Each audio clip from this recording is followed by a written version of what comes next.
নমস্কার, আমি রীতা। কেমন আছেন সবাই? আশা করি সবাই ভালো আছেন, আর আমরাও ভালো আছি। আমার নতুন আরও একটি ব্লগে আপনাদের সবাইকে স্বাগত জানাই। আজ রবিবার, আর এখন সকাল 8:30 মতো বাজে। তো ঘুম থেকে তো উঠেছি অনেক আগেই, তারপর ফ্রেশ হয়ে চা খেয়ে নিয়েছি। আর এখন যে চাটা খেলাম এটা হচ্ছে ব্রেকফাস্ট করার পর। আর তারপর রবিবার মানেই তো জানেন অনেক রকম কাজকর্ম তো এক্সট্রা থাকেই। তবে হ্যাঁ, ব্লগ শুরু করার আগে একটা কথা বলে রাখি, রবিবার সারাদিন আমি যত কাজকর্ম যা কিছু করেছি এবং যেভাবে কাটিয়েছি তার কিছু অংশ তো আগের একটা ব্লগে শেয়ার করেছি, এবং বাকি যে অংশগুলো পড়েছিল তা হচ্ছে আজকের ব্লগে আপনাদের সঙ্গে শেয়ার করছি। কদিন ধরেই তো মিস্ত্রির কাজ বন্ধ আছে, কিন্তু তা বলে তো সংসারের কাজ কম নয়। আর যদিও আজ ছুটির দিন, কিন্তু আসলে সত্যি কথা বলতে কি, গৃহিণীদের ছুটির দিন বলতেই আসলেই কি কিছু আছে? তা হয়তো নেই, কারণ আজ যেমন ছুটি তেমনি কাজের পরিমাণটাও বেশি। আর আজকে রুটিনের খাতায় ভেবেছি যে যেহেতু আজকে আমার আর সোনার একটা জন্মদিনের নিমন্ত্রণ আছে, তাই একটা এক্সট্রা কাজ করব, আর সেটা হচ্ছে ক্লিনিং। তো রুমটা তো অনেক দিন ক্লিন করা হচ্ছে না, তাই ভাবলাম আজ যেহেতু রান্নার চাপটা অনেকটাই কম, কারণ শুধু হাজব্যান্ডের জন্য রান্না করতে হবে, আর তাছাড়া গতকালের বেশ কিছু খাবার দাবার পড়েও আছে, তো সেগুলো গরম করে দেবো। শুধুমাত্র কড়ার মধ্যে ভাত করব, আর একটা অল্প করে কিছু সবজি বানিয়ে দেব। তো সেই কারণে আজকে এই কাজটা রেখেছি, কারণ বেশ কিছুদিন ধরে বাড়ির কাজ চলছে, তাতে করে এতটাই পাজল হয়ে রয়েছি যে ঘরের দিকে একদমই খেয়াল দিতে পারছি না। চারিদিকটা একেবারে অগোছালোময় হয়ে রয়েছে। আর যেখানে বাসন মাজি সেই জায়গাটাও দেখছি অনেকটা শ্যাওলা জমে গেছে, তাই সেটাকে একটা পুরনো স্কচ ব্রাইট দিয়ে সুন্দর করে ঘষে পরিষ্কার করে ফেললাম। আর সংসারের কাজ মানেই তো জলের কাজ, আর যেহেতু অনেকক্ষণ ধরেই জলের কাজ করছি তাই ঠান্ডা লেগে বারবারই হাঁচি আসছে।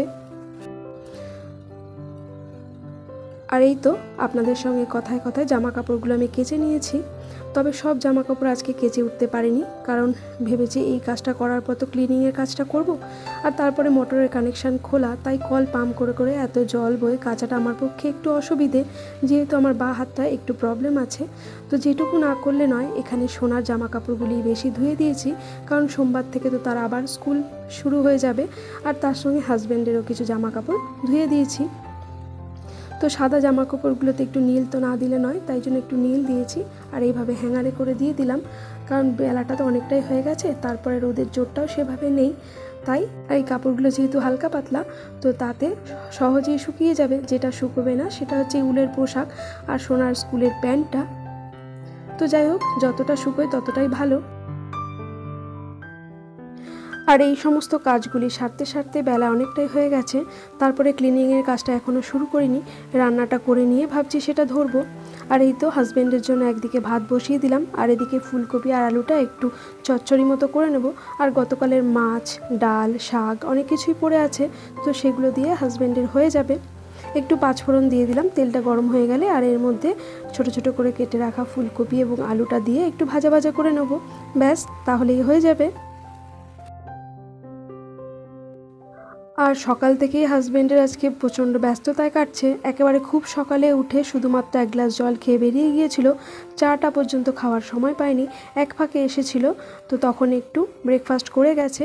আর এখন আবার এই তো অনেকক্ষণ বাদে এসছে, তো খাবারটা খেয়ে এখন আবার কাঁচরাপাড়া যাবে একটা ভাড়া নিয়ে। তো সেই জন্য একটু তাড়াহুড়ো করছে, এখনও স্নান করারও তার টাইম নেই, হয়তো বিকেলবেলা বাড়ি ফিরে তারপর স্নান করবে।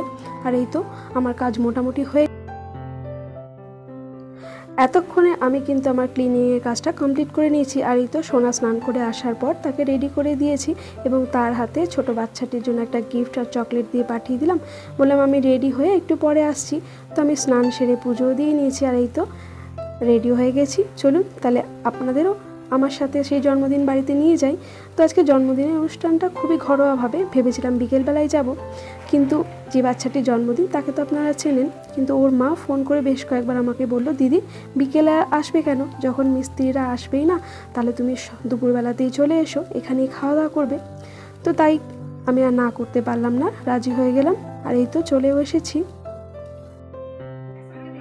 ওর তো ননির দেরি হয়ে গেল। ননি, অপেক্ষা করছিলি? ননি ননি দেরি হয়নি, ননিকে এক ধাপ দিয়ে দিয়েছি। আচ্ছা ভালো করেছিস। পায়েস দিয়ে দিয়েছি। সন্ধ্যাবেলা না একটু পরে, সন্ধ্যাবেলা আমার টাইম আছে নাকি। ছোট বাচ্চাটির নাম ননী গোপাল, ছোট করে ওকে ননী বলে ডাকা হয়। তো আমাকে বারবারই দেখাচ্ছিল যে জেঠিমা তুমি এই বেলুনগুলো দেখাও, তো সেটাই আপনাদের সঙ্গে একটু শেয়ার করছি। আর ওর থালাটা খুব সুন্দর করে ডেকোরেট করে দিয়েছে, তো বেশ ভালো লাগছে। তো এখন বাচ্চারা তো এখানটা বসেছে, তাই ভাবলাম একটু সামনেই একটা ওদের ছাদ আছে, তো সেখানে গিয়ে বসেছি। এই ডাল থেকে হয়েছিল, তাই তো আমি ভেবেছি যে এই ডাল থেকে আরেকটা হবে। হ্যাঁ আরেকটা হয়েছে। স্ট্রবেরিটা বার কর। এই দেখো, বাহ খুব সুন্দর হয়েছে তো দুটো।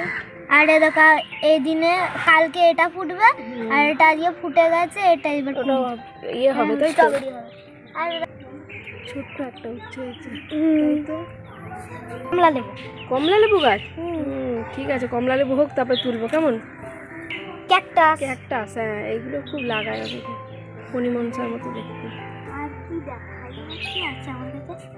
এই দেখো মানি প্ল্যান্ট গাছে এনো না আমি দেখতে পাচ্ছি, খুব সুন্দর হয়েছে। একটুখানি হয়ে গেছে। আর এই ফুলে লাগে সব তুলে তুলে নিয়ে আসি। কালারটা কি সুন্দর হয়েছে রে। হ্যাঁ এটা আবার যখন হচ্ছে বড় হয়ে যাবে এগুলো সবুজ হয়ে যাবে, আবার যখন নতুন হবে গোলাপি।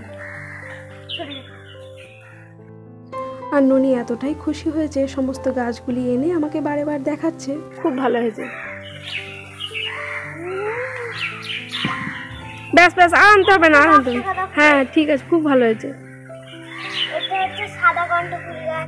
প্রচুর হাওয়া পাবি জানিস, হ্যাঁ এখানটা থেকে গরমকালে প্রচুর হাওয়া আসবে এই যে পুকুরটার জন্য।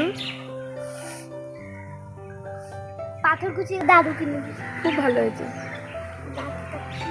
কোন দাদু? এই মামাবাড়ির দাদু এসছিল, খুব ভালো হয়েছে।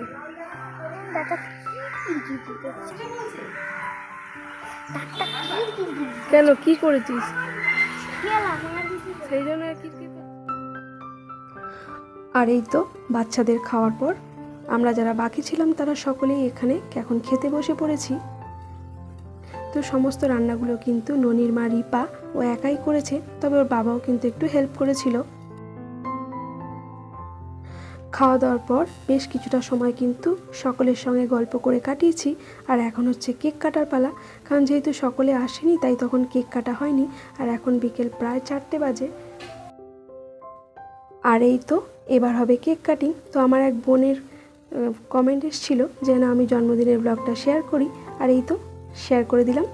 তো আজকের আমার ব্লগটি কেমন লাগলো একটা কমেন্ট করে জানাবেন। যদি ভালো লাগে একটা লাইক করবেন, আর এই ধরনের ভিডিওগুলি যদি আপনারা প্রতিনিয়ত দেখতে চান তো চাইলে আমার চ্যানেলটি সাবস্ক্রাইবও করতে পারেন।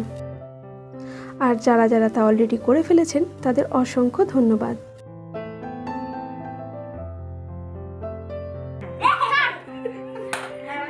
Happy birthday to you, happy birthday to you, happy birthday Babai এদিকে ঘোর, হ্যাপি বার্থডে। হাততালি দে প্রিয়াংশু, এদিকে ঘোর। ননী কাট, মাকে দে, মামাকে দে, চলে যা রিপা।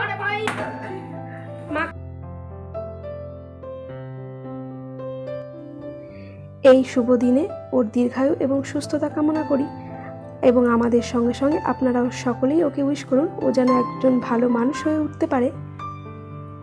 চলুন, ওরা তো সকলে খুব এনজয় করছে এবং ননীও ভীষণ খুশি, সেই সঙ্গে সঙ্গে প্রিয়াংশুও কিন্তু খুব খুশি হয়েছে। তাহলে চলুন আজকের এই ব্লগটা এই পর্যন্তই রাখলাম। সকলে ভালো থাকবেন, আবারও দেখা হবে।